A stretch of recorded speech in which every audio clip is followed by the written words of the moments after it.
Question 16. Define what is the mechanism by which conduction takes place inside the semiconductor. Answer. Conduction occurs in any given material when an applied electric field causes electrons to move in a desired direction within the material. This may be due to one or both of two processes: electron motion and hole transfer. In case of former process, free electrons in the conduction band move under the influence of the applied electric field. Hole transfer involves electrons which are still attached to the atoms, i.e. those in valence band. Question 17. Define what do you mean by drift velocity and mobility of a free electron. Answer. The average velocity of an electron is known as drift velocity, whereas mobility of an electron is defined as the drift velocity per unit electric field.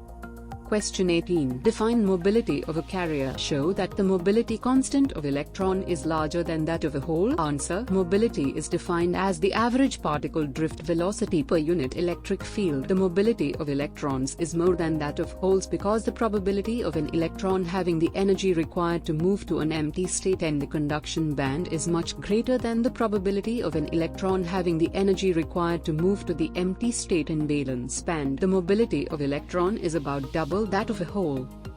Question 19. Define diffusion current in a semiconductor. Answer. The diffusion of charge carriers is a result of a gradient of carrier concentration, i.e., the difference of carrier concentration from one region to another. In this case, concentrations of charge carriers, either electrons or holes, tend to distribute themselves uniformly throughout the semiconductor crystal. This movement continues until all carriers are evenly distributed throughout the material. This type of movement of charge carriers is called diffusion current. Question 20. Define drift current in a semiconductor. Answer. The steady flow of electrons in one direction caused by applied electric field constitutes an electric current called the drift current. Question 21. Define what happens to the conductivity of semiconductor with the rise in temperature. Compare with the conductivity of metals. Answer. With the increase in temperature, the concentration of charge carriers increases, resulting in increase in conductivity of semiconductors. The conductivity of metal decreases with the increase in temperature.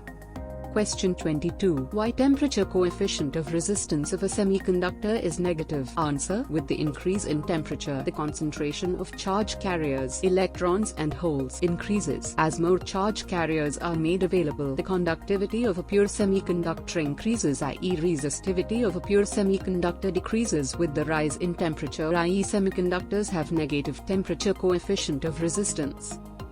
Question 23. Define what is meant by Fermi level in semiconductor. Where does the Fermi level lie in an intrinsic semiconductor? Answer. Fermi level in a semiconductor can be defined as the maximum energy that an electron in a semiconductor has at absolute zero temperature. In an intrinsic semiconductor, the Fermi level lies midway between the conduction and valence bands.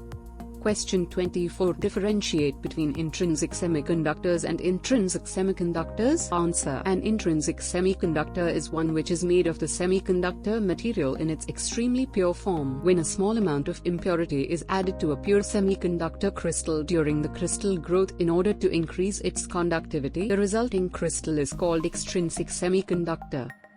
Question 25. Why doping is done in semiconductors? Answer. Intrinsic or pure semiconductor by itself is of little significance as it has little current conduction capability at ordinary room temperature. However, if very small amount of impurity of the order of 1 atom per million atoms of pure semiconductor is added to it in the process of crystallization, the electrical conductivity is increased many times.